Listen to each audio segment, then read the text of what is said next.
So good afternoon, everyone, and welcome to OASW's 2024 Annual General Meeting and Joan MacKenzie Davies Lecture. I'm Lisa Timoshenko, OASW's Manager of Communications, and I'll be moderating parts of today's AGM. I'd like to start by taking this opportunity to acknowledge that although we're coming together from many different locations across Ontario, we're all on Indigenous land. Today, I'm speaking to you from the treaty lands and territory of the Mississaugas of the Credit First Nation, as well as the traditional territory of the Anishinaabe, the Haudenosaunee, and the Huron-Wendat peoples. More specifically, I acknowledge that I live within the land covered by Treaty 13, agreed upon by the Mississaugas of the Credit and the British Crown, and the Williams Treaties signed with multiple bands of the Chippewa and the Mississaugas. It's important to recognize that these agreements were made with limited compensation and under duress due to the impacts of colonization. As we gather today, I invite us all to take a moment to acknowledge and reflect on the lands on which we're individually situated and the historical impacts and multi-generational effects of colonization, broken treaties, and oppressive laws. Along with this, let's acknowledge our collective responsibilities, solidarity, and commitment to support action. While I'm early in my own personal journey, I am committed to continued learning and reflection to support and facilitate meaningful action to advance reconciliation, both in my community and across Canada. As a settler on these lands, I also want to say that I'm grateful to have the opportunity to work, live, and learn here. At OASW, we are also actively prioritizing equity integration. As part of this work, it's important to acknowledge Canada's history of enslavement, racial segregation, and marginalization, along with their devastating impacts on people of African descent. The existence of systemic anti-Black racism and inequality in education, housing, employment, health, criminal justice, politics, and other areas can be directly traced to the complex legacies of the dehumanizing enslavement of African people in Canada. Canada has neither recognized nor educated the public adequately about the historical facts related to slavery and the anti-Black racism that it has produced. Despite this, Black Canadians have made outstanding contributions to Canada in every field, which is all the more remarkable given the legacy of slavery. It's necessary to recognize the history of Black Canadians in order to build a more just society, free from discrimination. So thank you so much for being with us today. And without further ado, I'll pass the floor to OASW's president, Dr. Peter Donohue, to get us started. Well, thank you, and welcome once again to the OASW's 2024 Annual General Meeting. My name is Dr. Peter Donohue, and I'm the president of OASW. I'm pleased to see such a wonderful turnout today. This year, we saw more members register to attend the AGM than ever before, I believe 700 and counting. Before calling this meeting to order, I will ask that we confirm that quorum has been reached. I can confirm that quorum has been reached. Thank you, Rita. I will now call the meeting to order and declare we have a quorum present. You should now see today's agenda on your screen. Our first hour together this afternoon will focus on the business portion of the meeting, including reports from the OASW's directors and the presentation of OASW's 2024 awards. And following the adjournment of the business meeting, we'll move into our 5th annual Joan MacKenzie Davies Lecture with keynote speaker Dr. Komal Bhasin. There will be designated time for questions during both the business portion of the AGM and after our keynote address. We'll now ask you to approve today's agenda. We have a motion moved by Laurie Flinders McMillan, seconded by Carolyn O'Connor, to approve the agenda. The motion has been approved. Thank you. We'll also receive the minutes for OASW's 2023 Annual General Meeting. We now ask that you approve these minutes. We have the motion moved by Carol Soares, seconded by Rochelle Ashcroft, to approve the minutes of the 2023 Annual General Meeting. Please vote on the motion now. The motion has been approved. Thank you. We'll now move on to reports from our directors, and I have the pleasure of starting us off with the President's report. First of all, I want to thank each of you for joining us today. OASW is incredibly fortunate to have such an engaged and involved membership of social work professionals across the province, and your presence here today is a testament to that. Looking back on the past year, I'm impressed by the exciting new heights we've reached together. As we enter the second year of our 2022-2027 strategic plan, I was proud to see the association reach a renewed and energized stride with a heightened focus on providing the services and supports our members need in innovative and sustainable ways. This energy and momentum is reflected in the theme of our 2023 annual report, Elevate, which highlights OASW's achievements in 2023 against our 4 strategic directions.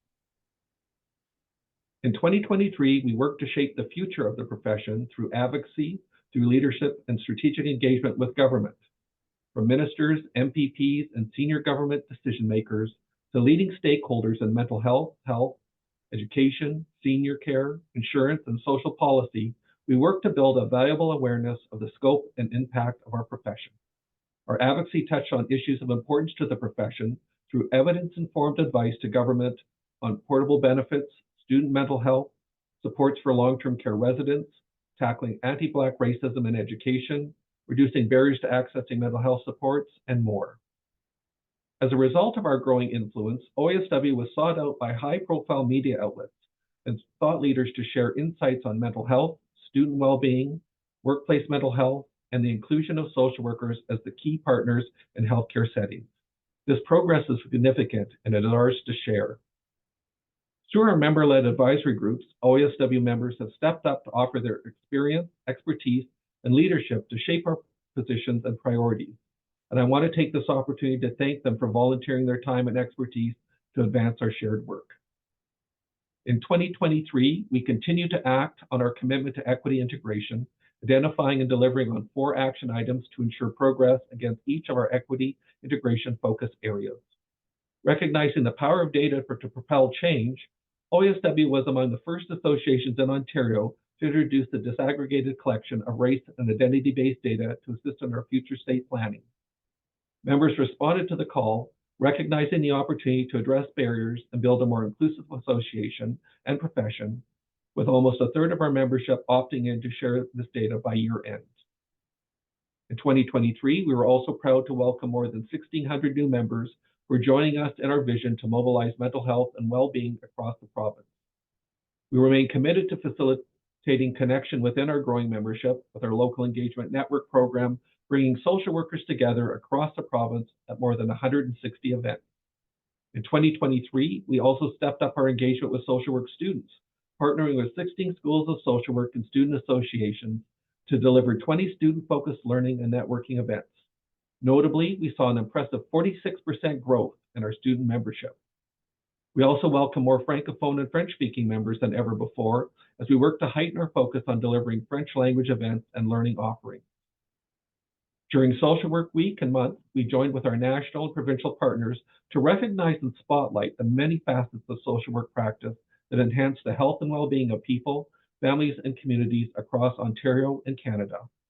Throughout the month of March, we were encouraged to see members and social workers come together like never before at an unprecedented 24 Social Work Month events that recognized and celebrated social workers in our networks and communities across Ontario. In 2023, we also partnered with more facilitators than ever before to deliver a diverse range of learning opportunities and engaging new formats through our OASW Learning Center. Offered in partnership with the Centre for Indigeology at Wilfrid Laurier University, our microlearning series demonstrated our commitment to advancing reconciliation and to staying at the forefront of educational trends. Members and social workers also demonstrated a keen interest in ongoing learning and skill development as we broke records for webinars attendance and access to our on-demand webinar offerings. Looking back on these milestones, I'm left with a deep appreciation for the dedication and skills of our members, OASW staff and leadership, and my board colleagues. So this is my last report to you as president. As a result, I would like to use the remaining time in my report to reflect on my past 6 years as president of this association. 6 years ago, my mentor, colleague, and friend, Dr. Ellen Sue-Nesver, reached out to me to ask if I had time for a quick conversation. She wanted to encourage me to consider running for the role of president of OASW. As part of the sales pitch, Ellen Sue pointed out the OASW was a well-oiled machine with a 27-year veteran CEO at the helm, Joan MacKenzie Davies. With that in mind and excited by the opportunity, I ran for the position of president and was elected for an initial 2-year term. 3 months in, however, Joan announced her retirement. I remember that day Joan told me vividly. I don't know if any of you have ever seen the movie A Christmas Story, but in one scene, the main character, Ralphie, is helping his dad change a tire on their car on a cold winter's night. Ralphie is helping his dad change At one point, the hubcap on which the lug nuts for the tire are precariously perched get bumped out, and the lug nuts go flying into the snow and into the darkness. At this point, Ralphie exclaims in despair, "Oh, fudge." Like Ralphie, I said the same thing, but only in my head. I remember listening to Keith Adams, the president who I replaced, speaking at Joan's retirement party, where he reviewed the accomplishments of the OASW under Joan's stewardship and the various presidents she had served under. I stood there listening to this long list of accolades, thinking my presidency is going to be remembered for the longest serving CEO in the history of the organization retiring. At that moment in time, I have no idea of the evolution that was going to unfold over the next 5 years, but I will come back to that shortly. Before joining the OASW board, I used to have a cartoon over my desk that said, "When I die, I hope it's during a board meeting, as the transition from life to death will be ever so subtle." 6 months into sitting on the OASW board, however, I took that cartoon down and has never returned. Serving on the OASW board and as your president has been one of the greatest honors and privileges of my life. Over the past 6 years, I've had the opportunity to serve with many of our colleagues who have brought such incredible talent, expertise, wisdom, creativity, and integrity to the governance of this organization. We haven't always agreed on things, but I can always say that every decision taken was done so with great care and consideration for both our membership and our profession. You should all be so very proud of the individuals you have elected to represent you, and I am leaving confident in the knowledge that this organization is in very good hands. While I could spend hours extolling the virtues of the many people I have had the privilege to work with over the years, I would like to recognize 2 members of OASW that are leaving us this year. First, I would like to thank Nancy Webb for her many years of service to the OASW board. You often hear the expression sage on the stage and scribe on the side, with people usually filling one or other of these roles. Nancy is one of those rare individuals who does both. In terms of her careful and thoughtful consideration given to our decisions and her commitment to the work of the board, first through serving as a regional director, to sitting on various working groups and committees, through to chairing of the nominations committee, Nancy truly exemplified what it is to be a sage on the stage. However, Nancy assumed all of this in her very quiet, humble way as a scribe on the side, happily doing the work and contributing without ever needing to seek the limelight. Well, Nancy, despite your quiet and unassuming manner, I and all of your colleagues clearly saw your work and dedication over these many years, and I would sincerely like to thank you for all that you brought to OASW. This past month, we also said goodbye to Dr. D.P. Sir, our CEO over the past 5 years. When we embarked on our search for a new CEO after 27 years, I had no idea of the journey we were about to embark on over the next 5 years. As Betty Davies said in one of her most memorable roles as Margot Channing in one of my most favorite movies, "Fasten your seatbelt, it's going to be a bumpy night." It has been bumpy, but only in absolutely the most positive of ways. In terms of highlights in my career, working with DP Sir has been one of the greatest. Being in the profession of social work and specialized in working with and on behalf of older adults and their families, I spent most of my career surrounded by women. As a result, the most important mentors in my life have all been women, all with different talents and approaches, but all who have guided me and helped me to become who I am and where I am today. DP has certainly been one of those mentors. There are so many, many things I could say about Dr. Sir, but I'm going to contain my remarks to the top 5 words that come into mind when I think of her: brilliant, strategic, dedicated, passionate, and compassionate. Under her leadership as CEO, we have seen the membership grow by over 70% in the past 5 years. When I assumed the presidency, we were about 5,600 members, and now we're 9,300 and growing. Our staff team's grown from 4 to 20. We moved from 15 regional boards to 25 and growing local engagement networks. We've diversified our revenue streams, which will be reflected in a financial report, which would be the envy of many not-for-profits. We have seen the proliferation of professional development opportunities, particularly online for our members. We rejoined the Canadian Association of Social Workers. We have a strong voice for our profession, particularly for provincial decision makers. We have centered equity in our work.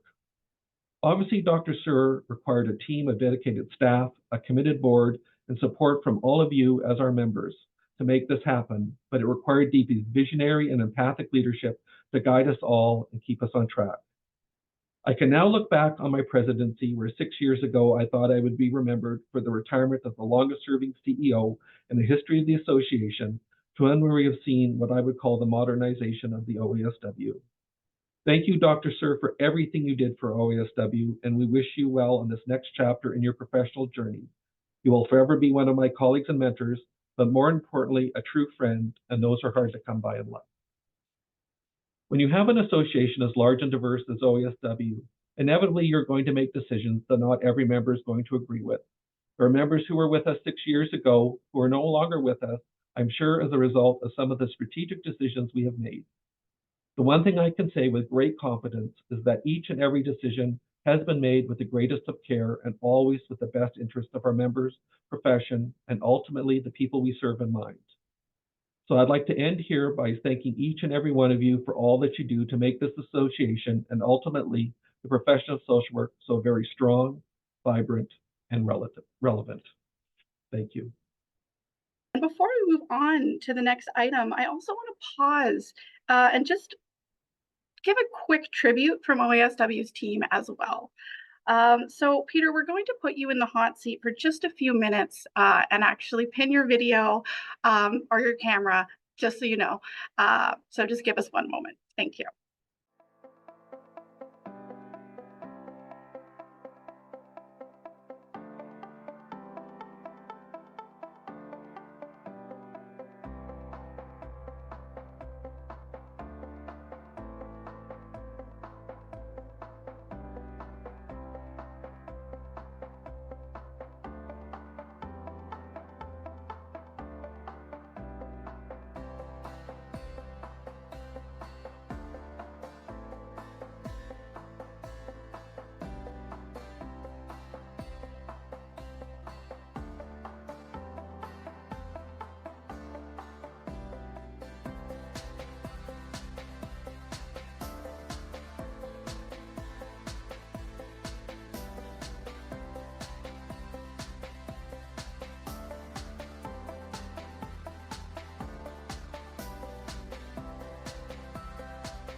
On behalf of the OASW team, thank you so much for 6 outstanding years of leadership for the association and for the profession. Now I will pass the floor to OASW's Vice President Evelyn Weger to deliver the report from OASW's nominating committee. Thank you, Lisa. And thank you, Peter. I have to pause just 1 second and just say, on behalf of the board of directors, on behalf of the staff, and on behalf of all of our members, I really thank you for your dedication, your thoughtfulness, your calm demeanor at a time where, you know, our association really has changed. Everything looks different than it did 5 years ago. And you have provided a steady hand that has always allowed me as a board member, but I think as a board as a whole, to feel like we're in great hands. So thank you. And I really look forward to hearing what's next in your future. I know whatever it is, it's going to be fabulous. So Good luck, and thank you for your dedication to the OASW. Now, on behalf of the nominating committee, I'm pleased to report the results of the 2024 election. I'd like to present the following slate for the 2024 to 2026 term on the OASW Board of Directors. Returning to the board are Marlene D'Ameo, Carol Soar, myself, Evelyn Weger, and Francophone Director Dr. Sylvie Rivard. Joining the board in 2024 is Director at Large, Dr. Christina Harrington. Christina is an RSW from Hamilton, Ontario, who specializes in health and mental health, with a particular interest in trauma and bereavement, social justice, and social work education. She is the owner of a private practice serving individuals, couples, and families, and she has previously served as a regional director on the OASW board for 6 years. We will now ask you to vote to ratify the slate of directors. We have a motion moved by Dr. Sohila Pashang, seconded by Angel Bernard, to accept the slate of directors as presented by the nominating committee and as approved by the board. Please vote. Thank you. The motion has been approved. Thank you. I am pleased to present your new board of directors. As OASW's elections are staggered, board members Dr. Rochelle Ashcroft, Angel Bernard, Dr. Shelley Craig, Lori Flinders McMillan, Dr. Sohila Pashang, and Student Director Carolyn O'Connor will be returning to serve the remaining year in their current terms. OASW's Board of Directors sets the association's policies and strategic directions, ensures that the organization stays on course to fulfill its mission, and advises the organization on issues affecting the social work profession and the public. Finally, I would like to encourage you to consider getting more involved in your association by participating in your local engagement network, applying to join an advisory group, taking advantage of our many events and professional development opportunities, and helping us to champion the profession during Social Work Week and month in March. Your active participation and feedback is critical to advancing the profession and shaping the future of the direction of the association. Thank you. I will now move on to provide an update on the Canadian Association of Social Workers.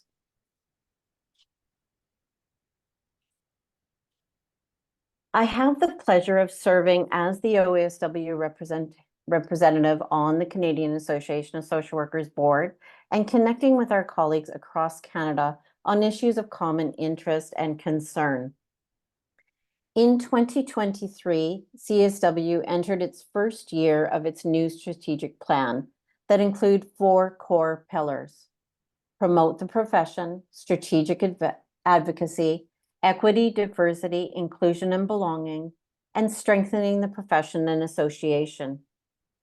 Last year, the CSW also worked to develop and finalize a new code of ethics outlining 7 core values along with key principles to guide social work practice across Canada.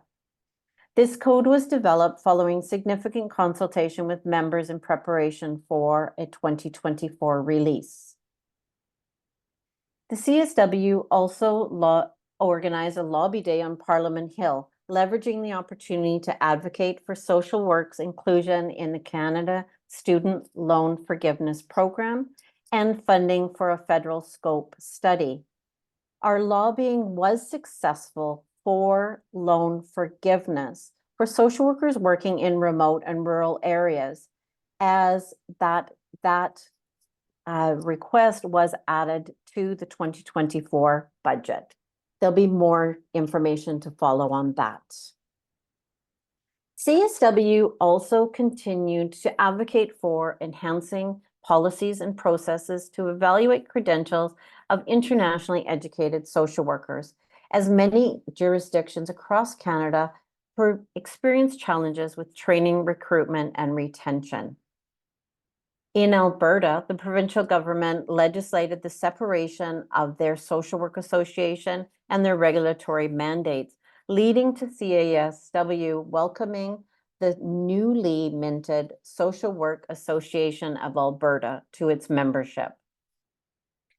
I encourage you all to take advantage of the opportunity to access more resources from the CASW member website, including recorded webinars, social work journals, a social work reference center, and much more. Reach out to the OASW membership team to find out how to create your free CASW account. Thank you, and I'll now pass the floor to Marlene Diameo to deliver the Treasurer Secretary's report. Thank you, Evelyn. I would like to now present my report as Treasurer Secretary. The association has never been stronger. At the end of 2023, we reached 9,300 members, representing a growth in membership of approximately 11%. You will now see OACAS's 2023 audited financial statements on your screen. This can also be found on page 33 of the 2023 annual report. I would like to recognize OACAS's board, CEO, and staff for their diligent stewardship and their judicious implementation of the board's strategic priorities. I'd also like to thank the OASW's Finance and Audit Committee for their role in developing the annual budget and carefully reviewing the auditor's independent report. I can confirm that the auditor's report expressed confidence in the association's financial process and systems, and that the auditors indicated that the financial reports were presented fairly and accurately. Copies of the full statement are available from OASW for anyone who may be interested.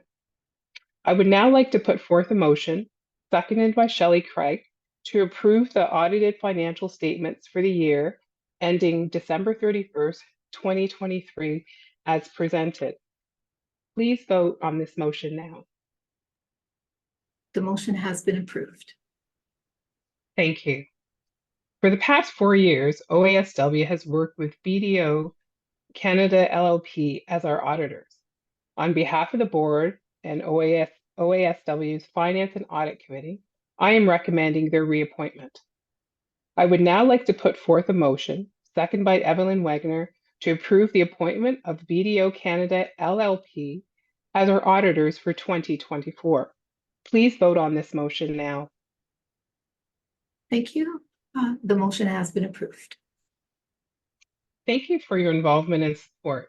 I will now invite OASW's President, Dr. Peter Donahue, and OASW Moderator, Lisa Temenchko, to field questions and seek approval of the Director's report.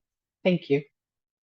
Thank you so much, Marlene. Apologies if I'm looking back and forth. I've got 2 screens, and I've got the questions open over here. So we're just going to give it a second for our questions to roll in. So just as a reminder for folks, please use the Q&A function to submit questions about our director's reports today.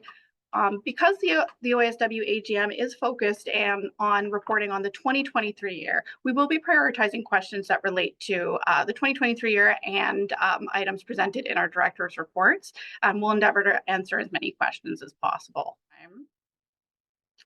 So we're going to start with one question here that we've got related to our CEO search. So we were expecting possibly to get a question on this today. So we have a member wondering, when do we expect to have a new CEO in place? So I'm going to recommend that we ask Evelyn to come on screen for this one, as Evelyn is leading the CEO search committee. Thank you, Lisa, and thank you very much for the question. I know we all believe that our members, as well as our board and our staff, are very keen to find out what is happening with a CEO search. So let me just give you a brief overview.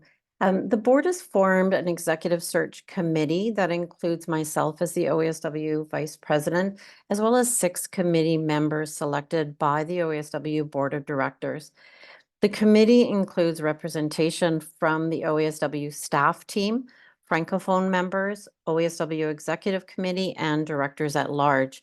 To date, the committee has issued a request for proposals for executive search firms. We've interviewed several firms and we have selected a well-qualified firm to conduct this search. A search plan has already been approved and is currently underway. The plan includes consultation designed to understand the needs of the association, members, and stakeholders, both now and into the future. And until this new CEO is in place, and the OASW staff team will continue to implement its approved operational plan for 2024, as well as the 2022-2027 strategic plan with support and oversight from the board of directors as needed. That said, I did have a meeting this morning with the CEO and lead of the search firm that we have hired. And he has let me know that we will be creating, along with some staff support, the firm will be the firm will be developing a digital ad in the next couple of weeks, with the expectation that there will be a job ad going out across the country within the next probably 2 to 3 weeks, so very early into June. I think as a board, what we've asked for and what I've been told is quite possible is we are hoping to have a new CEO in place by early to mid-September.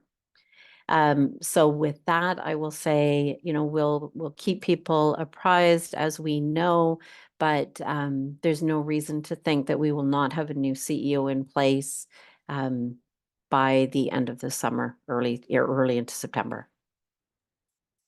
We do have one more question about the financials. So I'm going to ask Marlene if she is able to be ready to answer this one as our Treasurer Secretary.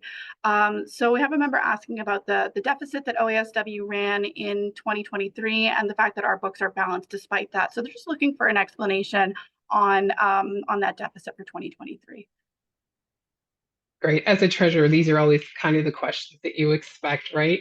So just in terms of, I think if members recall, in 2020, we sold a property where the previous office was located on, and that sale created a significant resource of funds for the association.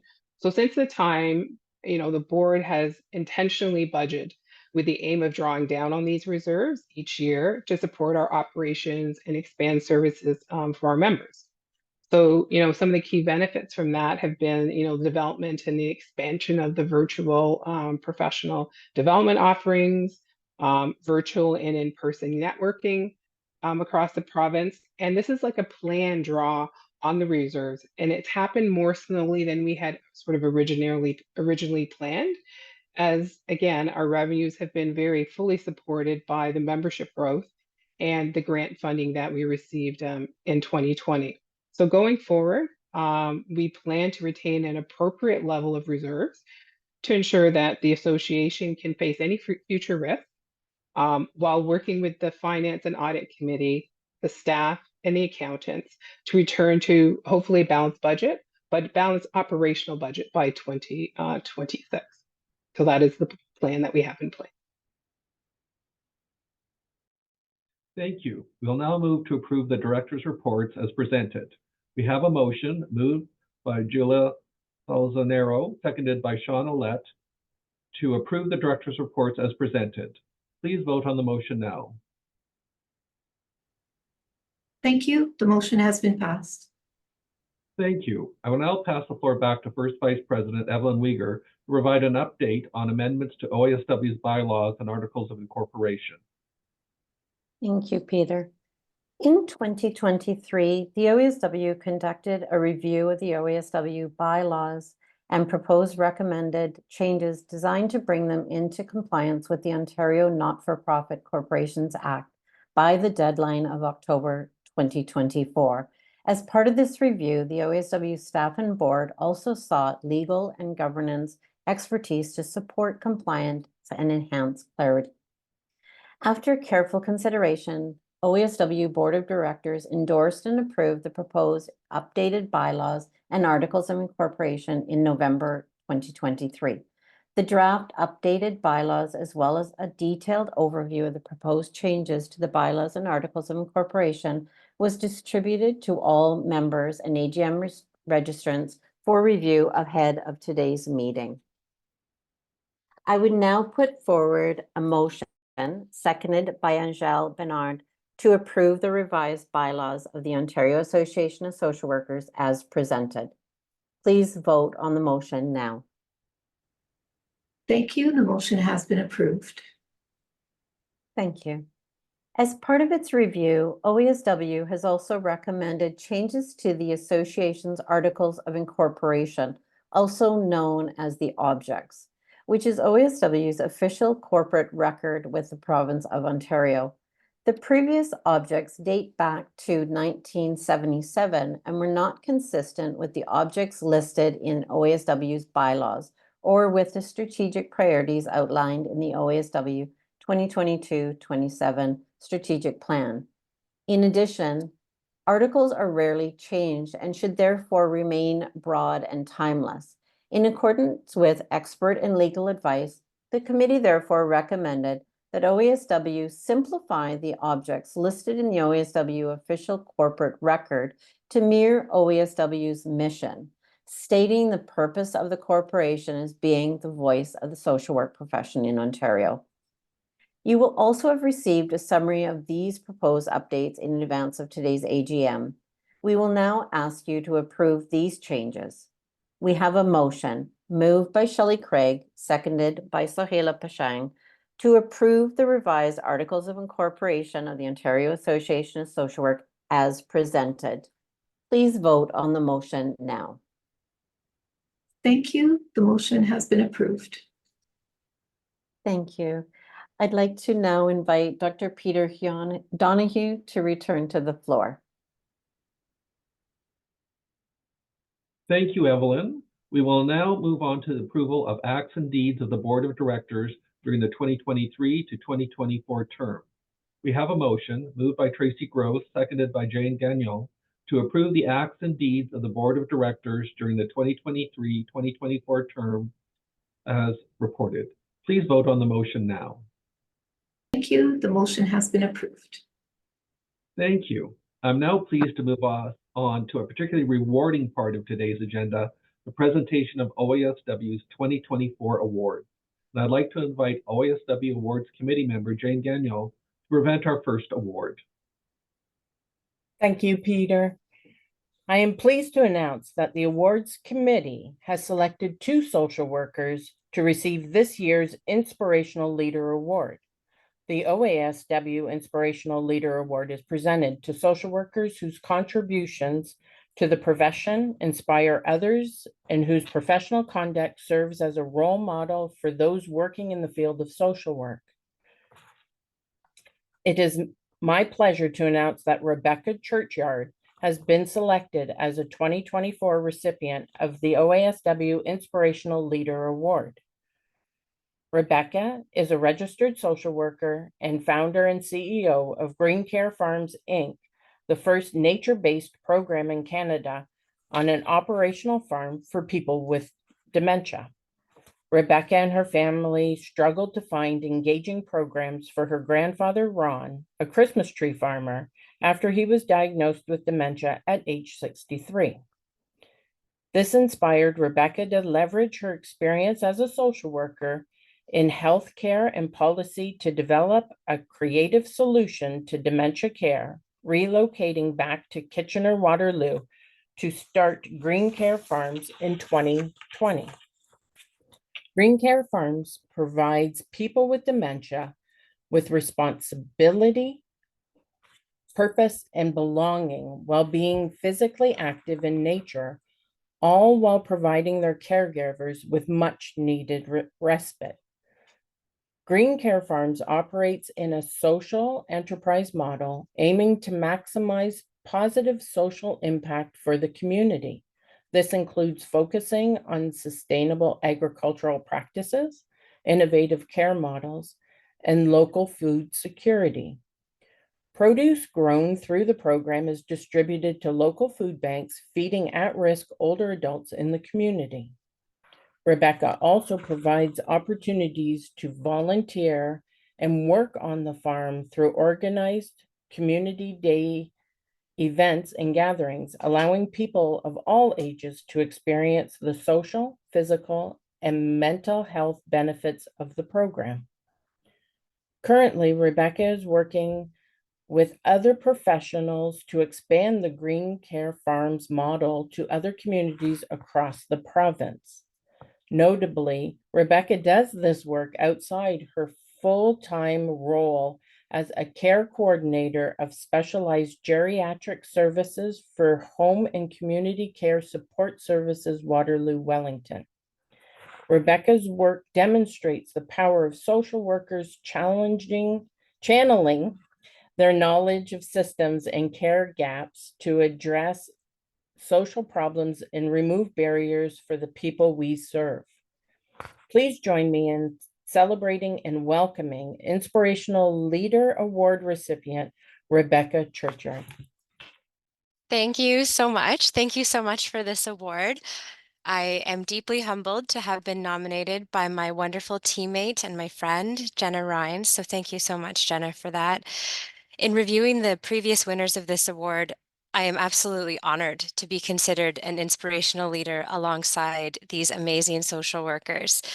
I hope everyone knows that while I am the person named in this award, my work also represents the hundreds of people who have supported me along the way, maybe thousands. I don't really know. There's a lot. Every social worker and professor who believed that Green Care Farms was a needed concept. Every person who agreed with me that people with dementia should be given access to the outdoors and opportunities to enjoy the beauty of nature. Each kind heart that has encouraged me to keep going when I felt like giving up. I have been blessed with dozens of helpful mentors in the profession of social work, particularly in gerontology, therapeutic modalities, and entrepreneurship. It is the profession of social work that has taught me to advocate, to think outside the box, and to live and work in the realm of possibility. I want you all to know that receiving this award today has renewed my sense of purpose and commitment to leadership when it comes to Green Care Farms and connecting people with dementia back to the beauty of nature. My wonderful team and I will continue to work hard to fulfill our mission of a Green Care Farm in every community in Canada. Thanks so much for having me today. Thank you, and congratulations, Rebecca. It's now my pleasure to announce that Dr. Vanita Puri has been selected as the 2024 recipient of the OASW Inspirational Leader Award. Dr. Vanita Puri is a registered social worker, accredited mediator, advocate, coach, speaker, and consultant. She is also the clinical director for resilience counseling and coaching services.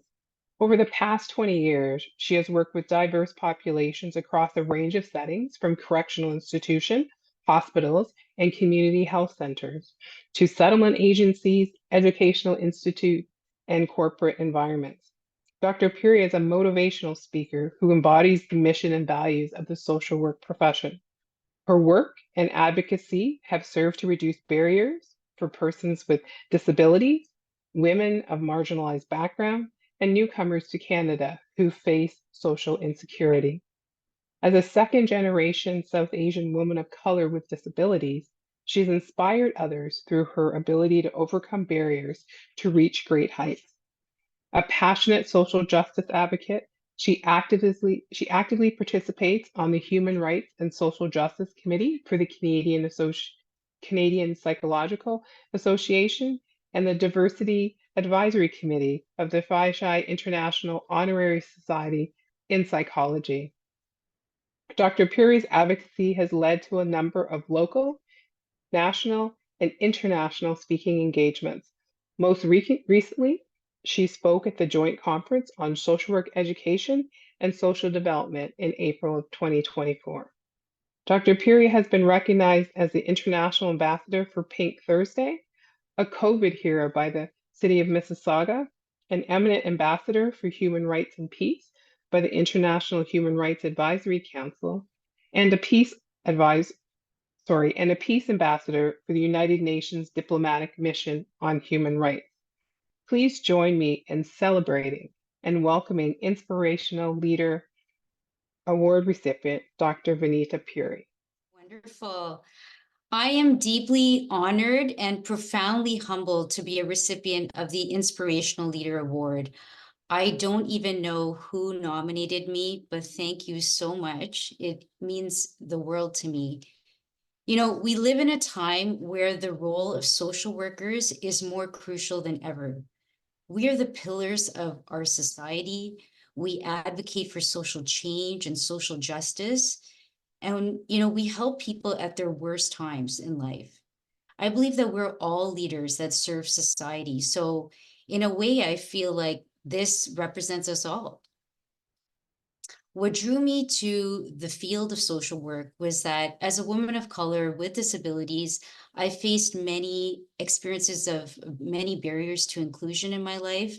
I know what it's like to be a victim of discrimination, to be bullied, to face racism, sexism, ableism. You know, despite these challenges, though, I know that collectively, many of us have experienced those things and other forms of oppressions. So I wanted to be a part of that social change. My family, I was so blessed that despite my challenges, I was really, really fortunate to grow up in a family that taught me that success is not just about making money. It's about really making an impact and a difference in this world. So I never learned to see difference despite people maybe perpetrating microaggressions or violence upon me. I took that as, you know, this is a challenge for me to work with perpetrators. So one of the first jobs I ever had was to work with perpetrators in the correctional system and try to work with them to see why they harm people, why they bully people, why they commit violence. And so I just really became very passionate about this work. And I continue to work as a role model, hopefully, to inspire others. I do this through my work as a faculty member with Western State University. And it's an online accessible university that is just open to educating students from all over the world. And I own and operate my own business. So I'm very, very grateful. I've been privileged. I'm very fortunate to do the work that I love. So even though I'm busy and my cup is full, I feel like I'm doing what I'm meant to do. I'm living my life purpose, and that is the greatest gift of all. So thank you again to the OASW for providing such a forum for us social workers to gather around and support each other, celebrate one another, and network, and you know, just keep doing the amazing work that we're doing. We're all amazing, and thank you so much again for this incredible honor. It's such a blessing. Thank you. Thank you, and congratulations, Vinita. Thank you. My name is Beatrice Traub-Werner, and I'm happy to be here today as a member of OASW's Awards Committee. It is now my absolute pleasure to announce that J. Dale Monroe has been selected as the 2024 recipient of the OASW Lifetime Achievement Award. This award recognizes a social worker whose values, accomplishments, and career reflect a passion, commitment, and distinguished contribution to the social work profession, as well as those who have demonstrated outstanding achievements and lasting contributions to social work in Ontario. Over a career spanning more than 50 years, Dale Monroe has been a leader in supporting neurodiverse individuals and those with developmental challenges, elevating the profile of the social work profession within the field of disability services. In his roles at the Oxford Regional Centre, Regional Support Associates, and the Red Path Centre, and as a private practitioner, Dale has worked tirelessly to serve the needs of persons with disabilities, their families, and the frontline workers who support them. As an early adopter of a strengths-based approach, Dale advocated for the rights and independence of those with intellectual disabilities, both at the systems and individual levels. Dale's contributions to this important field of social work include mentorship and capacity building, as he worked to share his knowledge with social work professionals, always with the goal of improving services for clients and addressing barriers for those who support them. Dale has also made significant contributions to social work's body of knowledge around disability services, both as an author of extensive evidence-based publications and as a sought-after speaker and presenter. Throughout his career, Dale has modeled and demonstrated the utmost respect for the dignity and worth of persons with disabilities and developmental challenges. Dale, I am thrilled to congratulate you on this recognition and invite you to share a few words. Hi, everybody. I want to start out by saying I don't like being a social worker. I love being a social worker. My high school yearbook, 1968, says my ambition is to become a social worker. And this little voice in my head, I had this part of me that wanted to help people. And I think every great social worker has that in their head. And it's still there even after all these years. 50 years ago this week, I picked up my MSW at Wilfrid Laurier University. And I thought it was like a dream come true. And I joined OASW that year in 1974. So it's the 50th year now to be a member. And I think that I love the promotion a few years ago where we celebrate diversity and we promote human rights. I think it almost, in a very short statement, talks about what social workers actually do. The first half of my career was working with people with severe disabilities and intellectual disabilities and other problems and their families. The second part of my career was I worked with people that had a lot of trouble in school. And then the last half of my career, I worked with people with Asperger's syndrome, autism, people that were university professors, physicians, dentists, STEM students at university, high school, things like that. So I kind of the whole range of people I've worked with through the years. But I always thought, even though I'm kind of a boring looking, kind of straight white guy with a mustache and glasses, I always consider myself an incredible radical. I published 3 articles on marriage for people with intellectual disabilities, and I helped several people with Down syndrome and their partner get married. And I've done things like I published articles in Burnout back in 1977, 1978. And, I think that I tried to do things that kind of shook things up and got people thinking. And when I look back through my career, you may think that my greatest accomplishment in my mind is I spoke to 450 people in Montreal for 2 days. But that's not it. I consider the greatest honor I was ever given was a family asked me to do the eulogy at their son's funeral. His son had Down syndrome. And to me, that's the greatest highlight accomplishment I've ever done. I want to thank Kylene DeBay for nominating me. I want to thank Kylene and Tammy Ross in London, who have been tremendous leaders for OASW. I want to thank my wife, my partner, Mary, for all the clinical, she's an accountant, but she's a really good clinical consultant too, I've noticed through the years. And I want to thank my 2 sons, Daryl and Kevin, and their families, beautiful families, for their love and support, and all the life lessons that they taught me through the years. So I want to finish by just thanking OASW for this honor. As other speakers have said, there's over 9,000 social workers in the association right now, 9,300 or whatever. But I'm standing on their shoulders right now and representing them. And, I think the other thing I realize is I'm standing on the shoulders of many, many people with disabilities and their families who have taught me so much through the years. So again, I am humbled by this selection. And I want to thank everybody very much for nominating me and being here today. Congratulations to each of our 2024 award recipients for this well-deserved recognition.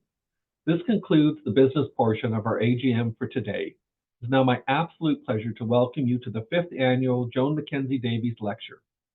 Since 2020, this knowledge-sharing component of our annual general meeting has recognized the outstanding service of Joan MacKenzie Davies, former CEO of OASW from 1992 to 2019. Our keynote speaker today is a proud social worker who has had an exciting and varied career over 20 years in public policy, strategic planning, and senior management within the public and not-for-profit sector. It is my pleasure to welcome and introduce Dr. Komal Bhasin, founder and CEO of Inseva Incorporated. Dr. Bhasin is an accomplished mental health clinician, workplace inclusion strategist, speaker, and executive coach. She brings extensive experience in clinical practice, healthcare operations, strategic policy development, and health systems transformations across the public and not-for-profit sectors. Dr. Bhasin has held mental health policy lead positions in both the Ministry of Health and Long-Term Care and the Ministry of Child and Youth Services, and held successive leadership positions in the University of Toronto-affiliated academic health sciences centers. As a founder and CEO of Inseva Incorporated, she provides equity, diversity, inclusion, and workplace mental health strategic planning, advisory support, training, and executive coaching services across public, private, and nonprofit sectors. Dr. Bhasin specializes in racial health equity and inclusion, trauma-informed workplaces, psychological safety, collective resilience, and burnout prevention.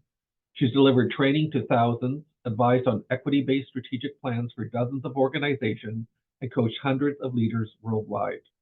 Dr. Bhasin is a registered social worker and a certified health executive, holding master's degrees in social work and health sciences, holds a doctor of social sciences. She's also served as a faculty member at Ryerson University in the School of Social Work, where she has taught courses on anti-oppression, social policy, and social inclusion. Today, Dr. Bhasin is joining us to share insights on propelling your career, demonstrating the unique value of social work. I'm looking forward to being challenged to think outside the box about the exciting pathways that a career in social work can provide. Please join me in welcoming Dr. Komal Bhasin. Hello, everyone. I'm assuming you can all hear me. Oh, thank you for the claps. I was going to do a tutorial for everyone on how to like share reactions, because they kind of give me life through talks like this where I can't see you. I just want to ask for like a green light, kind of like, oh, yes, keep it coming. That you can you can see me and this is going well. Okay, perfect. I'm so excited to be talking about this particular topic because I think it's so relevant to for all of us to be thinking about this changing world that we're in, all the ways that we show up as social workers, all the ways that our career path can take shape in intentional ways, and for us to really, I guess, maximize the opportunities that we have to do really, really meaningful work on our own terms. And that's what I really want to see for those of us that dedicate our lives to this type of work. So I love that I've been given the opportunity to talk about my career, including many of the non-traditional, I'm going to change that term in a minute, like perhaps we could say unique or innovative or more contemporary ways that I've been able to apply my social work knowledge, skills, education, expertise. So, I've had lots of different roles, and I'm going to share my pathway a bit with you and some of the things that I've learned along the way. I've worked as a clinical social worker. I've worked in health system policy. I've actually even worked in politics with a minister, in minister's office. I've worked as a professor at Toronto Metropolitan University, formerly Ryerson School of Social Work. Wonderful experience. I've worked as a manager in successive leadership positions. I've worked as a manager, a director, and an executive director at a large hospital in Toronto. And more recently, as I find myself more in the mid stage of my career, I am working as a psychotherapist, an executive coach. I'm working in both nonprofit, including really grassroots organizations, and then also super corporate organizations and businesses as a consultant who focuses on mental health and well-being in the workplace, team performance, culture building within organizations, and really importantly, equity, diversity, and inclusion in the workplace. I couldn't have done any of it. Truthfully, I couldn't have done any of it without my training and experience as a social worker. And that's what I want to share with you today. I want to share the gifts that I believe my profession, my personal experience in this profession as a social worker, the gifts that I've been given and that my training and my experience have given me, and how I have applied them in ways that have allowed me to design a rich and fulfilling professional life that continues to evolve as we speak. I'm going to tell you a little bit more about that in a bit. But oh, Loki is here. You're gonna get a visit from my kitten, Orange Tabby, possibly as well, maybe right now. I hope, my hope is that you will have an opportunity as we have this conversation to reflect on the gifts that our profession has given you, and perhaps even have a spark ignited around how you might use those gifts in new and innovative ways, in ways that are more socially impactful and more personally meaningful to you. So I want this message to be hopeful, and even while many of us are facing challenges every day in the work that we do, and frankly in our lives and more broadly in the world. We'll talk more about that as well. But before we move on, I would love to hear from you what you believe the core skills and competencies are. And I know that there's professional skills and competencies, and I just for a second want to like take off that super structured professional hat and kind of decolonize how we answer these questions, and actually take a less colonial approach and a more embodied in the moment approach, and just use our own words and our own ideas. Using your own words and your own ideas, I love it. Here we go. I don't even have to finish the question, but like, what are we good at? What do we offer the world? Authenticity. I liked people skills because it's like, yes, so true. Genuine care, empathy, openness, presence, compassion, again, non-judgmental, creativity, spirituality, so good. Listening, anti-oppressive, so many different skill, trauma-informed, vulnerability. Oh my goodness, this is so good. Okay, yes. Positive regard, bravery, introspection. Yes, dance, movement. There's so many interesting things that are popping up here. And we're good at a lot of things. Like, we're good at a lot. And what we bring to the table, especially as you look at all of the things that we're writing here, what we bring to the table is incredibly important right now in this space and time in the world that we're living in. This is a complex and challenging world. We have, in our own backyards, we have the cost of living making it hard for people to buy groceries.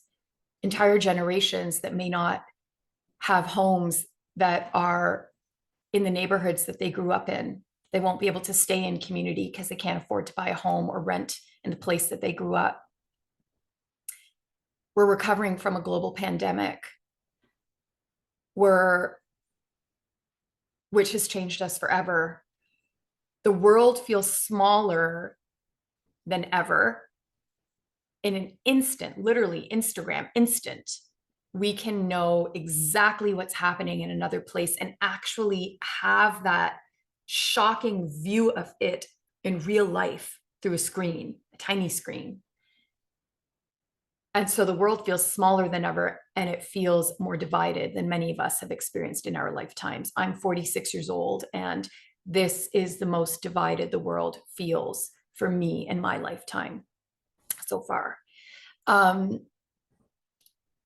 We're exposed to a world where people are hurting and wanting help, and yet there's limits to what we can do.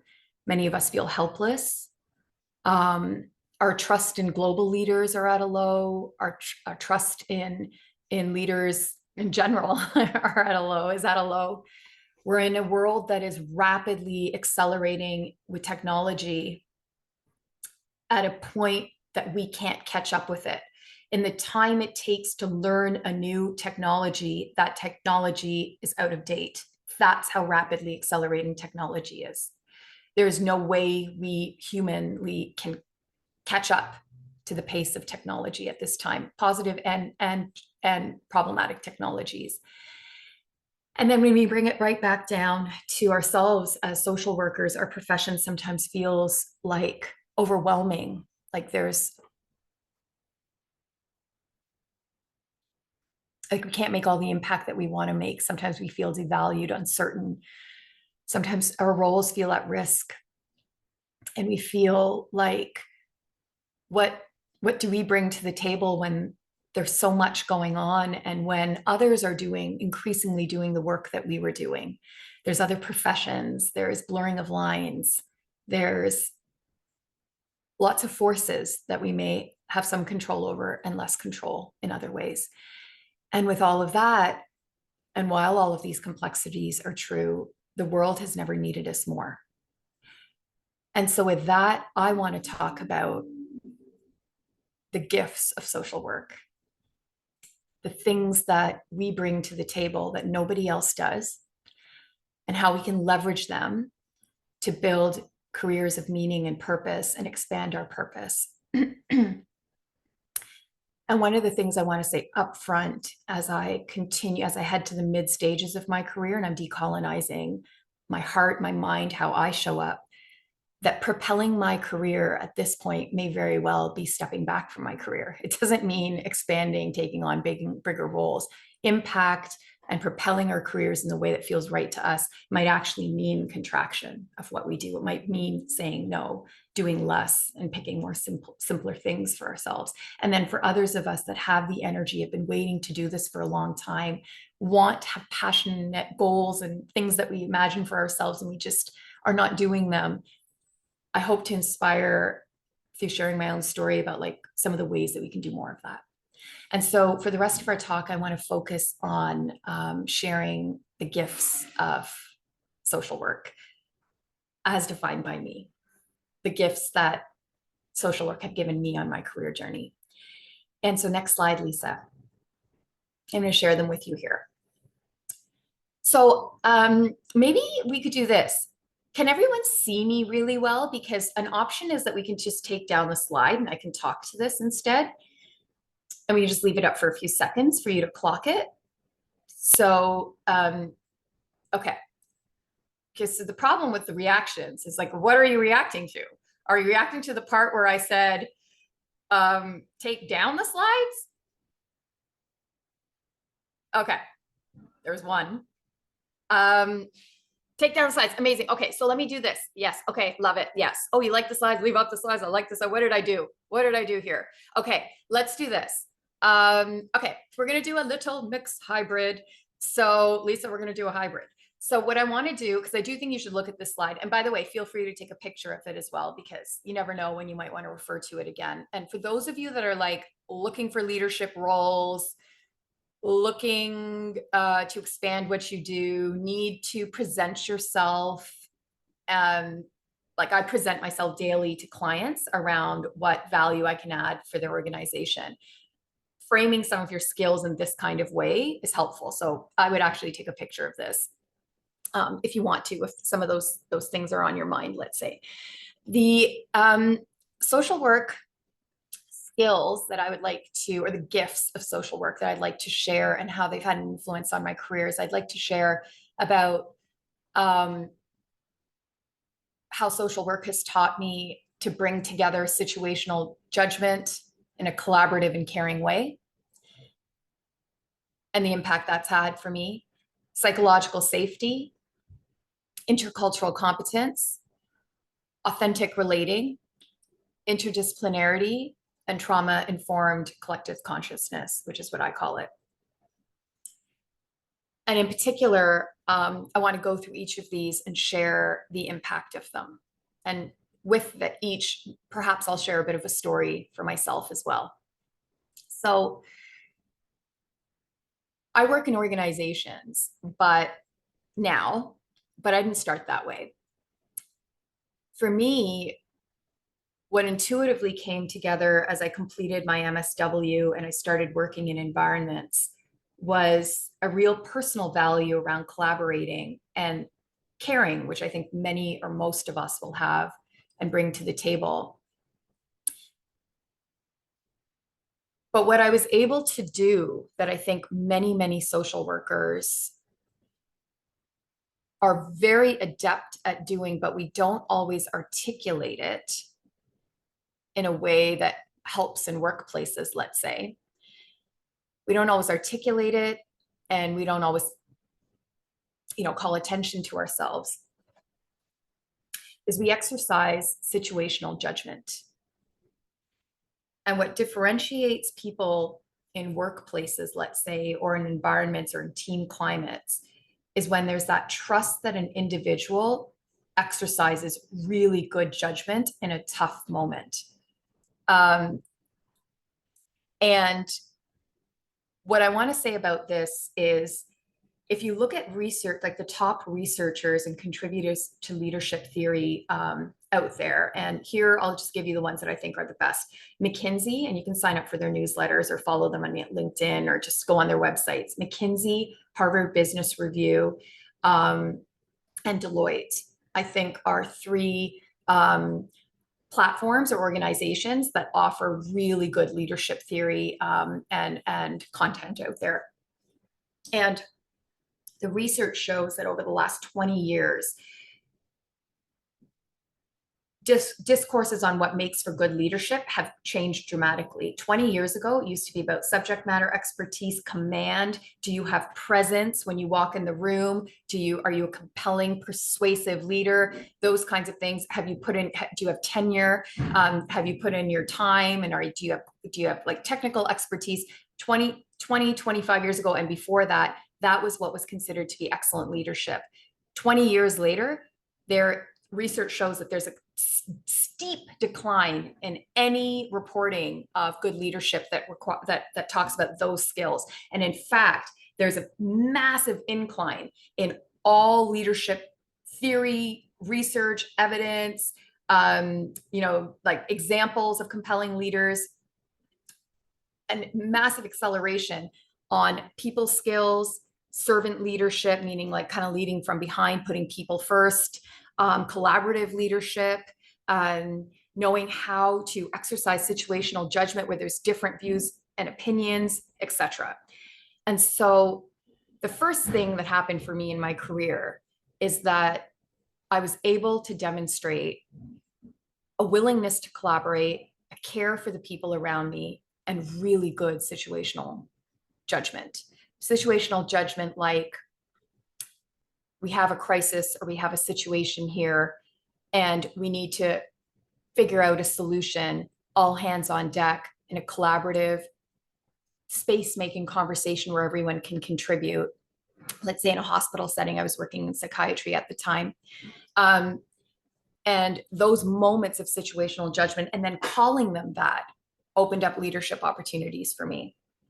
And then from there, as I started to be offered leadership opportunities, and this is like a long time ago, this is like 20 years ago now, like literally, because I'm 46. So this is like in my 20s.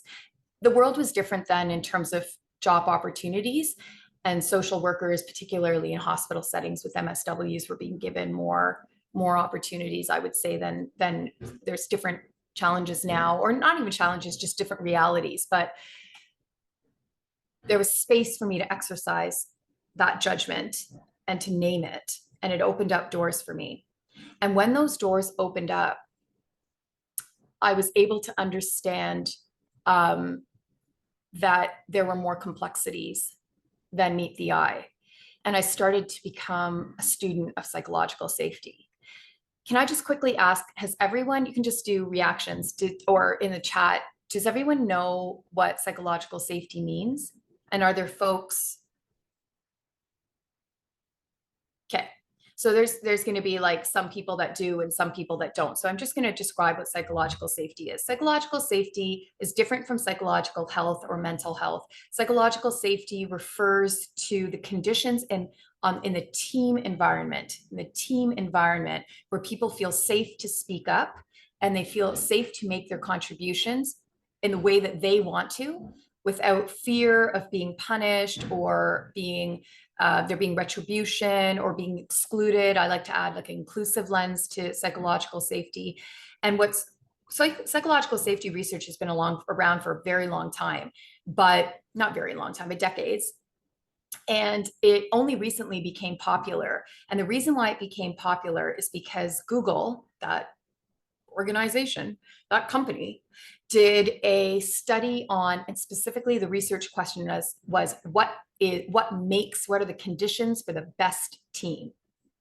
What makes the best team? And what research found, and they did this like extensive research, and they studied like over 150, I think it was much more than that, teams. And what they found was more important than expertise, performance, like as in meeting performance objectives, tenure, whether the team likes each other, the team's individual attributes, even at the individual level, more important than whether teams are co-located, more important than whether teams get to interface with each other physically, more important than pay, more important than how multidisciplinary, all these different things.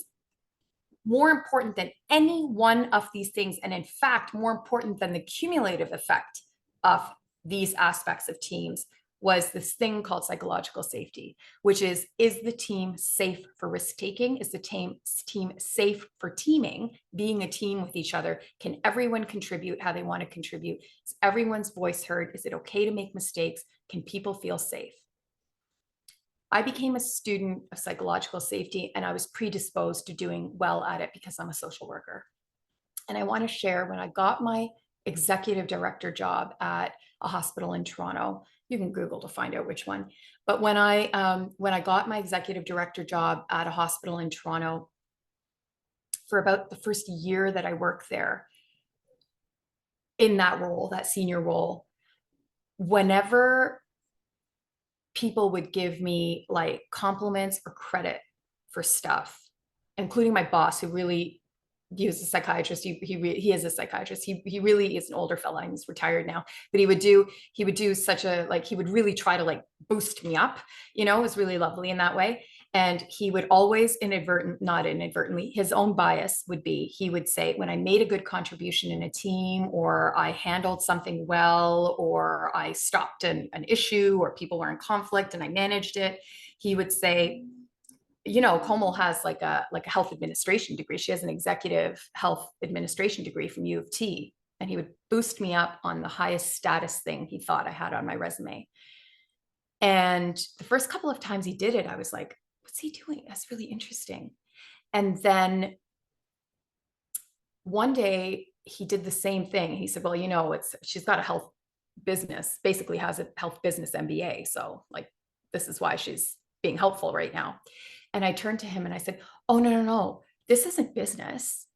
This isn't business at all. This is social work. This managing this moment, working us through this conflict, working us through this tension point, ideating together, being generative together, sharing with each other. The fact that this went well, that people didn't interrupt, that there was space, that there are apologies and thank yous, is social work. It's not business. It's not policy.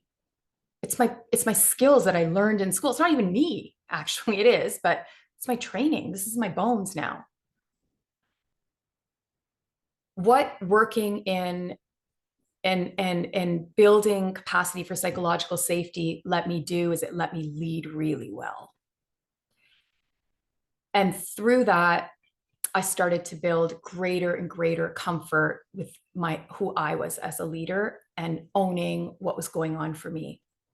And what's going on for me a lot of the time was that I was a much younger looking than I am. Some of us have problems that are, the good ones to have, but I was a much younger looking woman of color in leadership. And I started to pay attention to the limits of my own psychological safety. So while I was able to create team climates and hire people. And my own team was like a safe sanctuary, to be very honest, a really safe sanctuary. And if you attended my talk on burnout, you would have heard me say that that was one of the things that I survived the burnout that I experienced through. Creating my own team was a safe place to land. But I myself experienced a ton of exclusion as a woman of color and a leader in a hospital system, and in other climate environments as well, actually. And I started to, the challenge that I had that was complex as well in that context was that many of these large organizations, and for those of you that work in policy and government or work in school systems or work in hospital settings or work in long-term care that are like big organizations, they're going to have actually a lot of work and infrastructure around equity, diversity, inclusion already. They're going to like tick a lot of the boxes, but that wasn't my lived experience at all. So even as I was being seen to be this excellent leader who was really great with my own team, I was experiencing exclusion. And I started to develop my skills around equity, diversity, inclusion that wasn't as focused on equity. Like what we as social workers often, and I think about like teaching at TMU, what we're taught a lot about is how to be equity focused. So it's like social justice, equity, social determinants of health, et cetera. It's really focused on the people we serve in the communities that we live in. And sometimes ourselves, but really on that micro level of like, I just had an interaction with you and you've mispronounced my name 5 times. You stole my ideas in a meeting and people said that you were bright and you gave great ideas and I didn't. I notice you never make eye contact with me and pick up your phone when I'm speaking in a meeting and do your BlackBerrying or whatever it was back then, aging myself, that kind of thing. Or more importantly, like, I don't feel valued around you. What do I do? And in fact, in many ways, I get the message of conformity. Like the only reason why I'm being invited to this table is because I act like you and I adjust how I behave for you, for your comfort. But then you feel proud that you have diversity, but you expect conformity. And I minimize who I am. I took time with that because I had the capacity to. Why? Because I'm a social worker. And I was like, this doesn't feel right. And equity, diversity, inclusion, as I see it out there, doesn't answer this question of this lived experience of exclusion that I'm facing. And more importantly, what's out there doesn't give me the tools to know what do I do. So you roll your eyes and mispronounce my name and you're not warm with me. And I notice a cool breeze when I walk into the room because you never look up and smile at me. I feel excluded by you. Who and what infrastructure around EDI that exists out there is going to teach me what to do? And I taught myself. And when I taught myself, I thought, I can share this with other people. And I can share this with other people in a way that goes beyond traditional EDI. Let's teach on all the things that are super important to teach, but this is why there's abundance out there, my friends. There's enough room for all of us. Please hire the person who does anti-Black racism work. Please hire the Indigenous consultant if they're willing to work with you. Please hire the person who is going to run and support a certain type of group or program or event. And then also hire someone like me who will name it. I like you a lot too. I just got something, a message. Very sweet. So also hire people that are willing to do this work. And I call it intercultural competence. And the reason why I call it intercultural competence and not cultural humility or cultural sensitivity or cultural, some of the other terms that are used in social work practice is that, to be frank, intercultural competence doesn't belong to social work. Intercultural competence is a social sciences term. So and we use it in social work. So we also need to like decolonize our ownership and then like schooling and policing each other on using words. And so it makes it tough to interact with each other. Now, some people who do that, you have your reasons, go for it. I have my moments too. I'm just sharing with you that I'm using the terminology that I use because, to be very honest, I learned very little about intercultural competence other than its importance and being humble from social work school. I learned about this stuff from my own study across disciplines. And so that is key. And so let me give you an example of what I mean around intercultural competence so that you can use it with reciprocity in your own practices, because I'm sure many of you are either in workplaces where you'd find this useful, or you're in clinical practice and people come to you and they have workplace challenges. And it's like, for many folks, it's been a while since they've worked in a big team or in a big company or something, and maybe they never have. And understanding what people are going through is really important and helpful.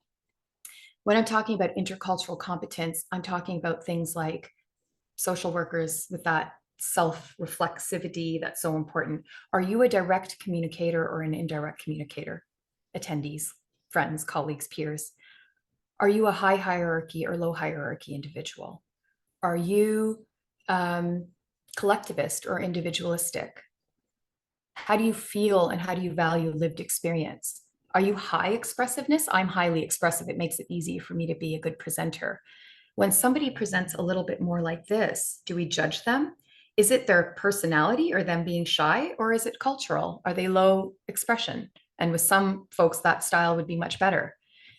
With intercultural competence, it allows us to really go below the waterline around what's happening in these environments that are checking off boxes around being inclusive, but that's actually not the experience that people are having. And it shows over years and years in the fact that their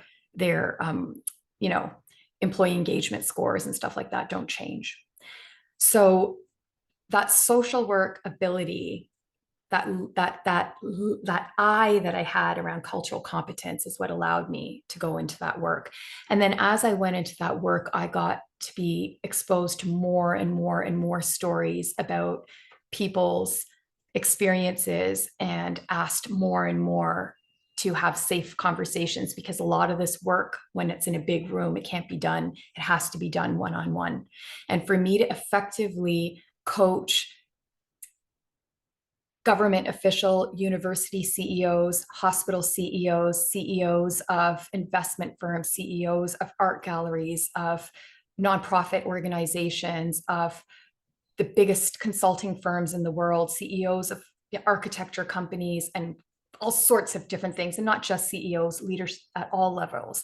For me to build that skill, I had to use social work skills, because I had to build the capacity to create safety and a therapeutic alliance, except not called a therapeutic alliance, called something else that's required when we're doing work with leaders where we're hoping that we can support them through behavioral change. And I became an international executive coach. So an example of what I would do is, we have a car company and a German CEO of the German arm of the organization is moving to Japan and taking over a Japanese team.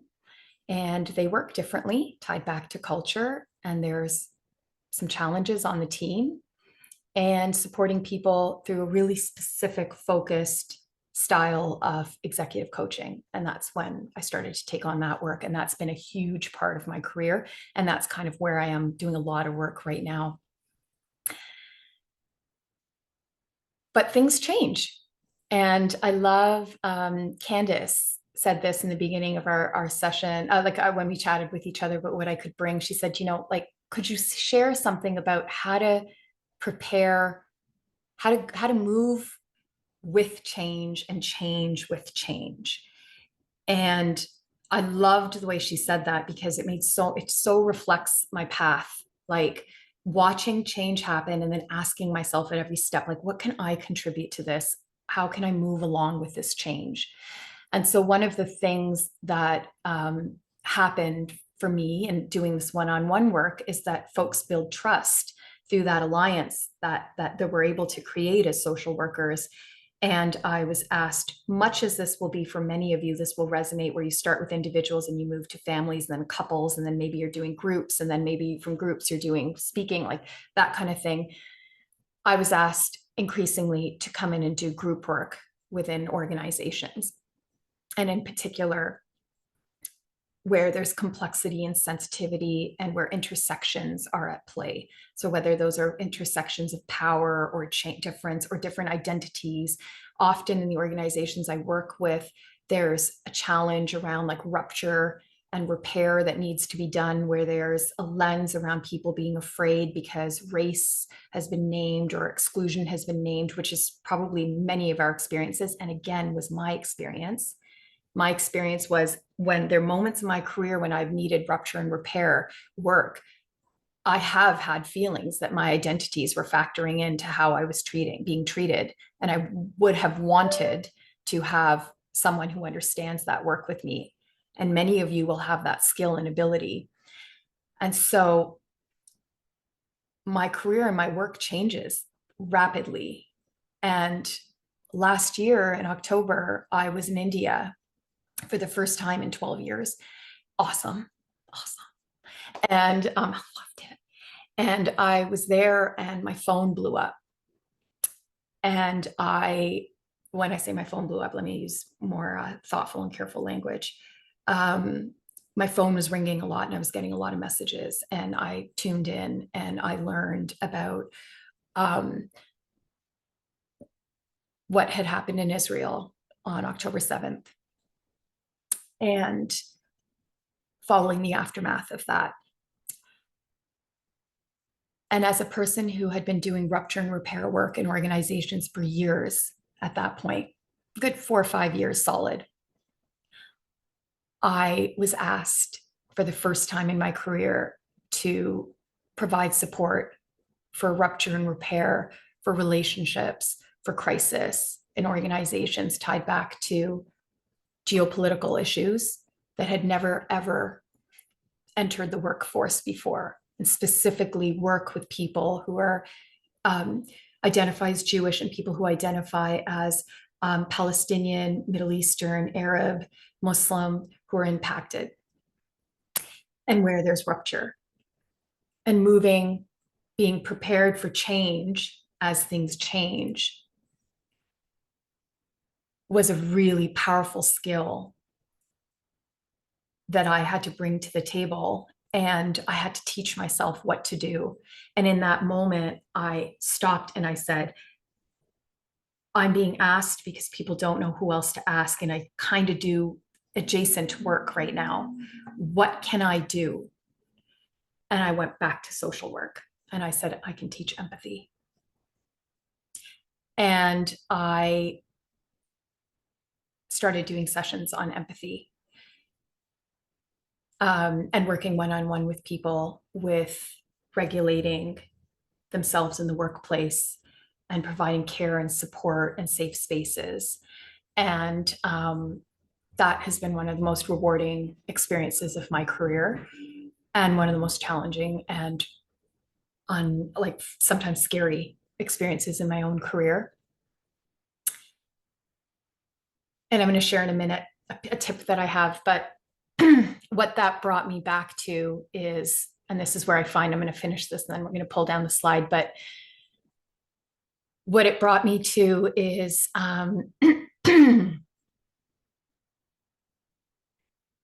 I do this work in organizations now where there's lots of sensitivity, and where that's my niche, right? There's something complicated going on. There's something intersectional going on, identities.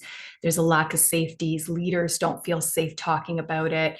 There might be something that's a bit of a crisis. It might end up on the news, maybe not, who knows, and they need somebody to come in. And one of the things that I've realized is that, and I sometimes I jokingly say, like, I work with people who have received critical feedback and have bad behavior, but and then I work with teams and I do repair work on that kind of stuff.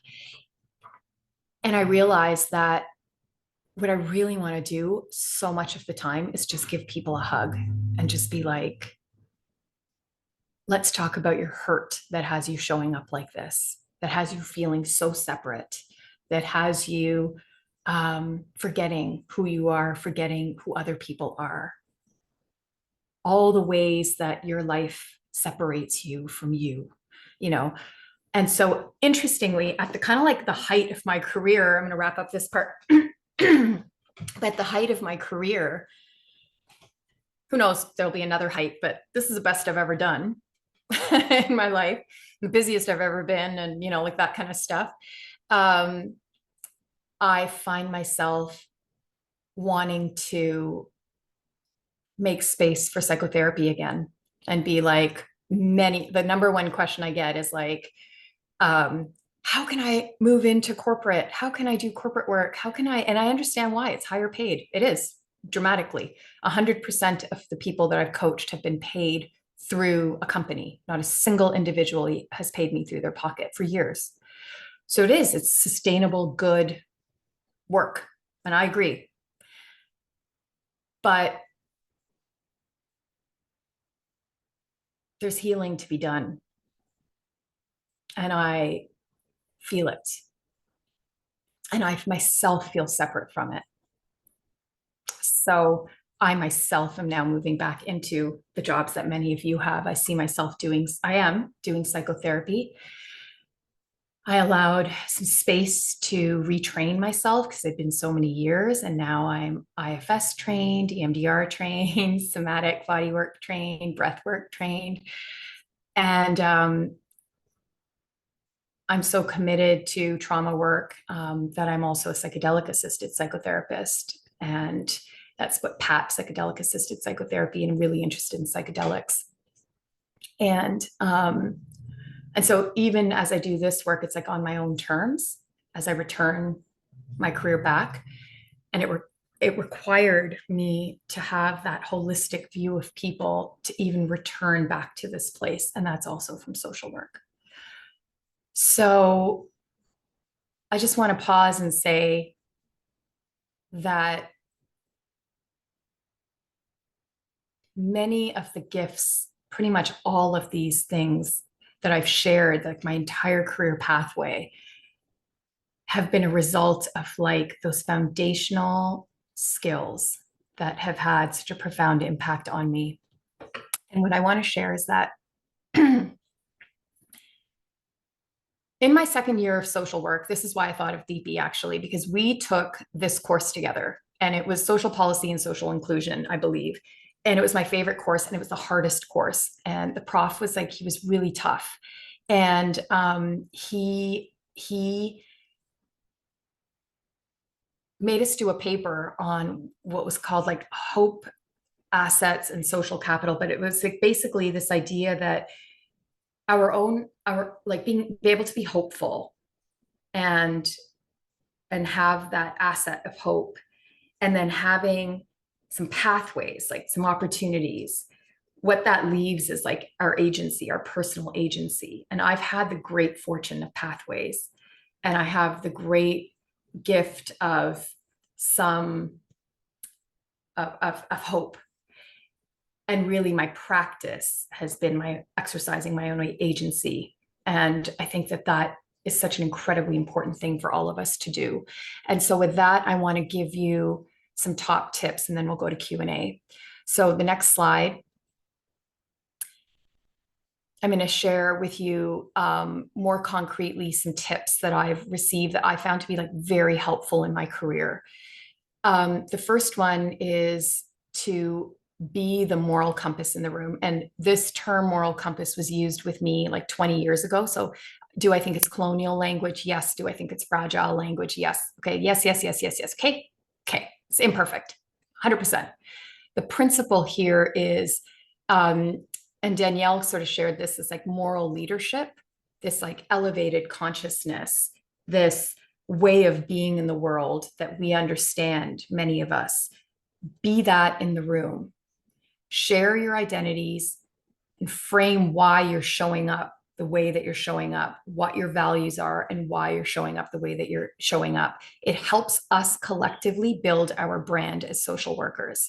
So When 20 years ago, I was a younger person and I sat on my first board, the board of the YMCA of the Greater Toronto, and I was chosen as like a youth representative. And the CEO, who's to this day one of the loveliest people I've ever met, Medhat Madi, he just retired. I asked him in this moment of like vulnerability, like, why do you even want me here?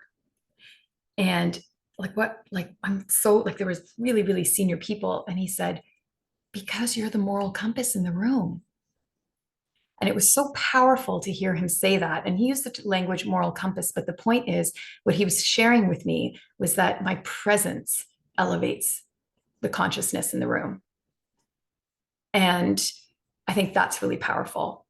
Be that in the room. That was great advice, I thought.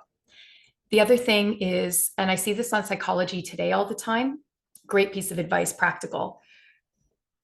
When you see like people that like they've ticked off every single book, like thing of every single condition that they do therapy on, and it's fine, maybe there are some people out there, but I actually think that there's a lot of value to having an anchor, being deep and specific and picking a specific niche area, which is kind of like what I've done in my career, which I actually think has a lot of value. A lot of our work will be word of mouth, and a lot of people will look to find us. And this is like number 3. And so it's actually, it's like, if let's say I ticked off boxes that I'm doing couples and I'm doing like, people who have, psychosis and things like stuff. But then when you look me up or, you spend time with me, like I kind of don't. It's kind of not doing other people's service, but also it kind of dilutes. It's like a scarcity thing in a way. Better to have an anchor, like who you are professionally and what your area is. So like for me, I've chosen very specific intersectional sensitive stuff at work, at your workplace. And that really helps. Have a presence. My sister actually gave me this advice and I thought it was genius advice, actually. She said, I don't care how simple it is. It could be the simplest website ever.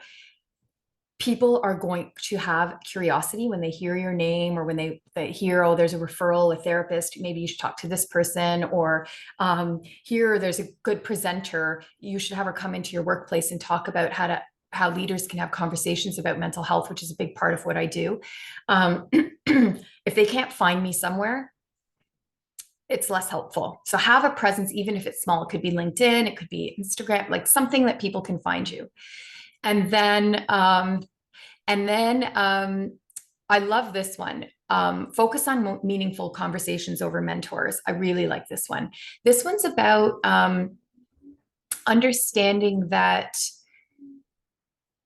for many of us, like it's not as easy to find mentors at this stage, number 1. And number 2, it's kind of like, I'm going to use like half facetious language, but it's a bit played out. Like not all of us can find mentors, and mentors sometimes are coming through formal programs. And more importantly, there's so much need out there, and young people are really younger, more junior career people are really struggling to get jobs. And so like formal mentors, it's not that helpful because they're not always available. I think focus on meaningful conversations over mentors. I really think that it's really important and powerful. Even this last week, I went to an event and I was kind of dreading going by myself. I'm kind of an introvert, you can't tell, but I really am. And I was like, oh my God, I'm gonna have to network. Ugh. And I just kept saying to myself, focus on having a meaningful conversation. Pick one person and have a meaningful conversation. I am so glad I did. And get this, the one person I had a meaningful conversation with, I had no idea who they were, but they're like a CBC star who has like a Wikipedia like page and everything. So like, I wouldn't have known that. I didn't even know the person, but I just happened to have a meaningful conversation with them. And now I'm connected to this person. We have each other's contact information. We've texted each other. They live in my neighborhood. Like, you just never know. I sat next to Deepy in the second year of my university.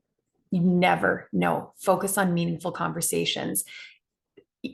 You can have more of them. It's less pressure. And most importantly, it builds skills. The one thing I didn't say about psychological safety is what builds skills of psychological safety are things like being able to make mistakes, asking great questions, going first, being vulnerable, being authentic, saying thank you, demonstrating resonance. That really resonates with me, blah, blah, saying things like that from a meaningful place. That's what builds the best teams. That's what makes the best leaders. Practice those skills all the time. Test your offerings, also great advice. I do not think that people should work for free. I think that we are underpaid for what we do, especially in contexts where we're employees. I think that some of us are going to be more expected to do free work than others. As a woman of color, it happens to me all the time. And this is why I said, but I still think it's excellent advice to do things for free with people you trust, where there is genuine reciprocity, and test that with yourself. For example,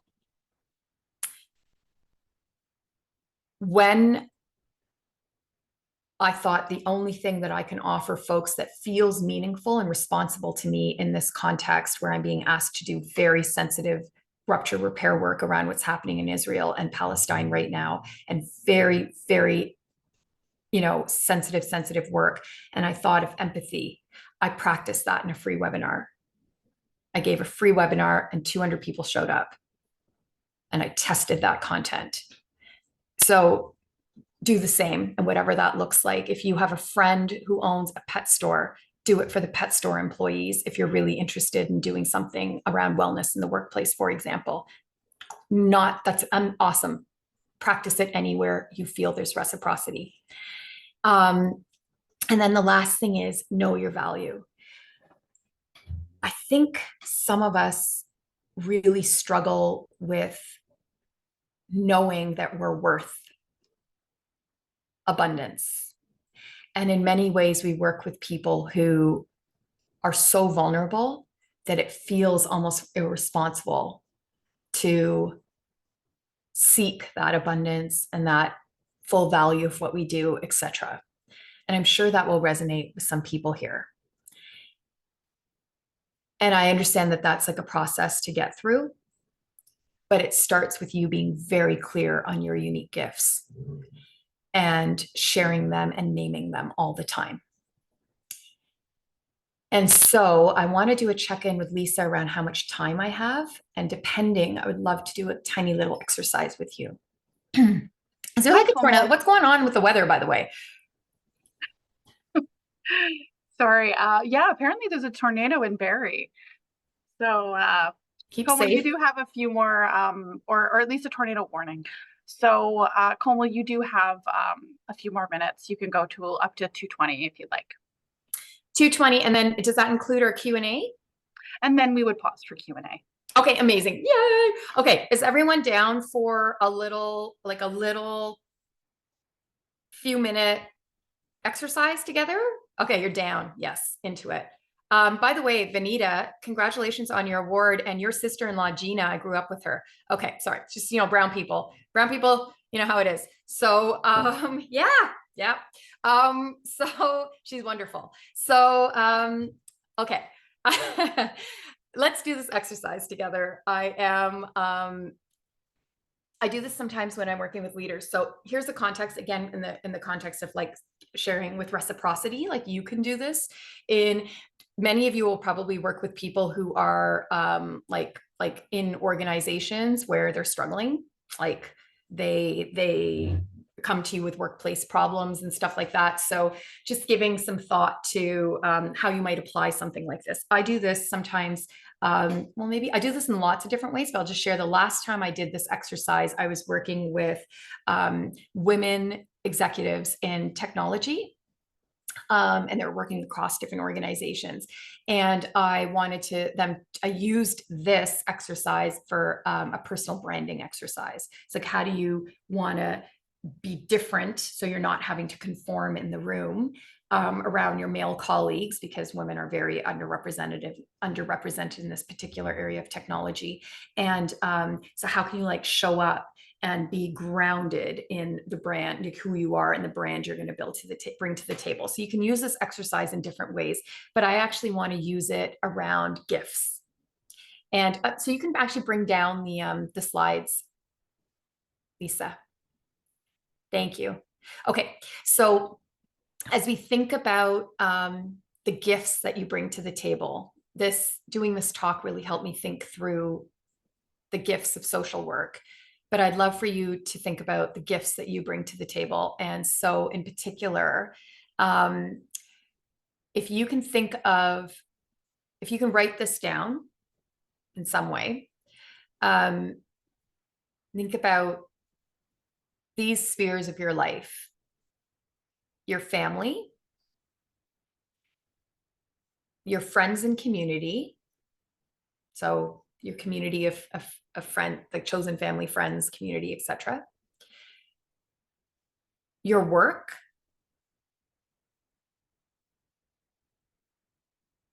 yourself as your relationship to yourself, as a divine being. So if you do have more of a spiritual leaning, yourself as a divine being. And actually, let's do this. Let's do family, friends, community. We'll separate the two: family, friends, community, your work, and yourself as a divine being, these 5 spheres. And if you can just take a moment, you're all social workers, so you probably have a lot of skill in doing this, but just bringing your presence to these questions for a moment. Bringing your attention inwards. And I have a question for you, which is, in each of these spheres, what gifts do you bring?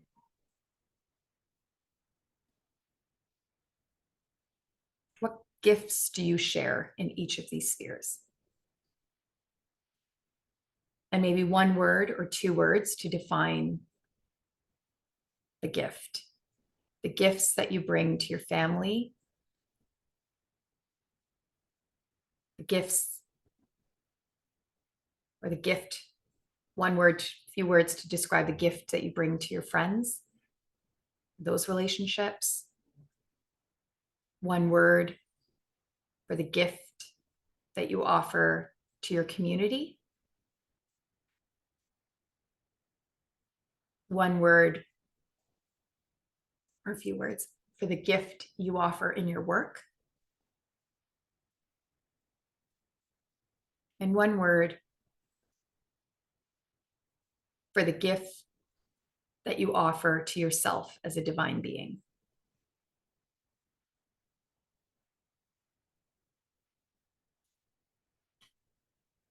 And I wish that we were doing this as a workshop, because I would have you share with each other in breakouts, but we'll think about that another time. But it'd be wonderful if you could find someone to share this with, if you feel safe after we finish.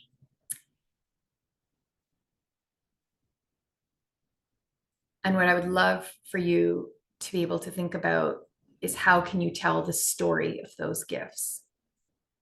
And sometimes what I have people do is I actually have them write a story for each of those gifts and then condense it down to a sentence or 2. And they end up with like a paragraph that tells the story of their gifts, of who they are to the world and to themselves. And it's a bit like a compass that tells the story. And then what I want to ask you, and this can be homework as well, is what's 1 way that you want to share and apply those gifts differently? And it can be, you want to do more, you want to do less, you want to shift.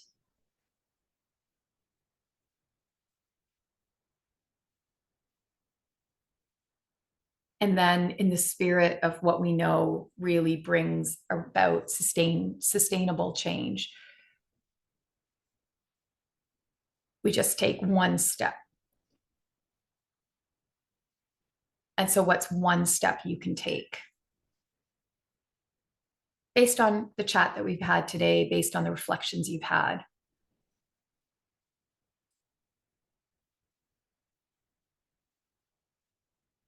That you will take in service of the changes you wish to make.